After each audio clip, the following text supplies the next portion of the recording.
Yo, what's up? My name is Marcel, and in this video I want to show you what are the most important things to study in Spain. So if you're, for example, a student of any other country except for Spain, and you want to go to Spain to do your university career there, then you have to know these 5 things I will show you in this video.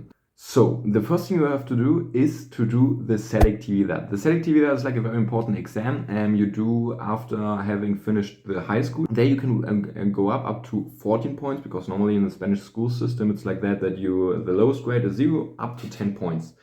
If you want to study, for example, business administration, you have to get an average grade of 10.7 points, for example. And so me, with a German average grade translated into the Spanish system, I couldn't enter to this career because I haven't had this exam done. If you want to do that type of exam already in your home country, I would recommend to go to the consulate or to the Spanish embassy.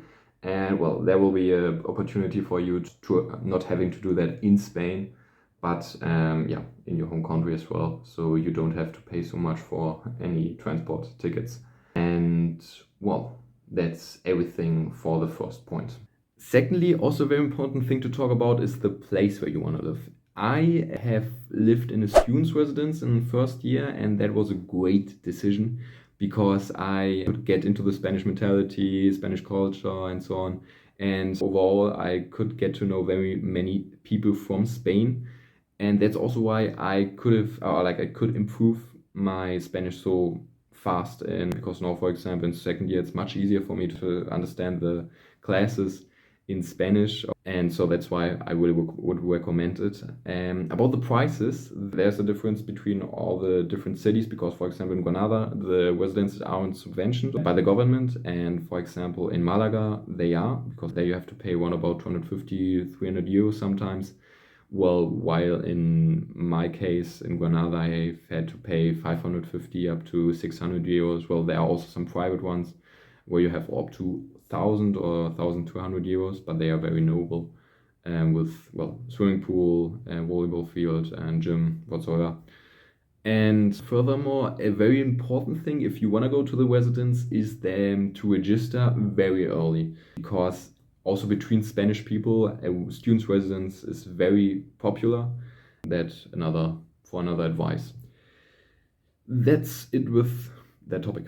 Now the third thing you have to do directly if you have arrived to Spain is to register yourself as a habitant in Spain. And that you can do by going to the consul. They will give you a paper that you have to fulfill that also has to be fulfilled by your letter. And the next day you will come back, you will give it back again to the council, and they will give you like another paper that says now you're registered as an habitant, and that's it. Then the most important thing you have to need after going to Spain is the NIE. The NIE is like the foreign identity card, and that you will need for many different things, like for example the scholarships. I will talk now about after that, and this you can get in the Oficina de Extranjería. That's like a foreign office. There you will need the paper that you're registered as an habitant in Spain. You will need the matriculation of the university you are appointed. You need an existing, or like another paper where you can show that you have an existing bank account with an amount of money on it. And then later you also have to pay a fee of 10 euro roundabout. And finally, that's the most difficult thing, is to get an appointment. And to get this appointment, that will be probably on a government's website. And there you have to look for at 12 p.m. because at this time they are refreshing the new appointments, they're updating it. And when you have done all this stuff, you have to wait some time and then they will give you the number. And for European citizens, or like citizens of the European Union, it would be done. If you are outside of the European Union, you have to wait another month, and then they will give you another card, the tier it's called. And then that's it. Alright, now we're gonna talk about the scholarships. Talking about the scholarships, very important thing to know. You as a non-citizen, you can nevertheless inscribe or apply for a scholarship.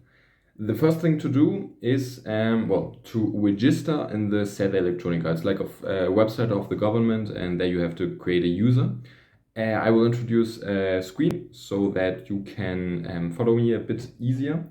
And the first thing you have to do is to Google register or like registrarse sede electrónica. After having done that, the first link, you open it.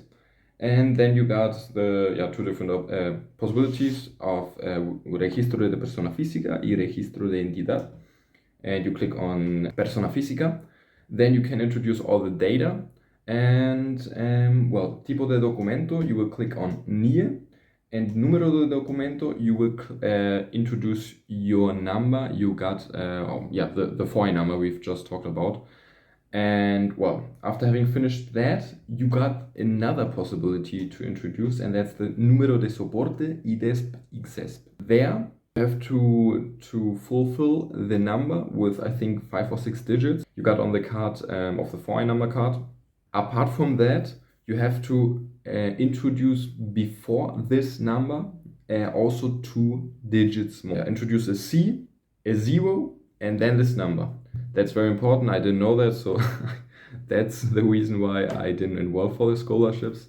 And happened what's happened, and I didn't get the money. Furthermore, now you can introduce the telephone number, the email. And after having done all of this stuff, you got your user.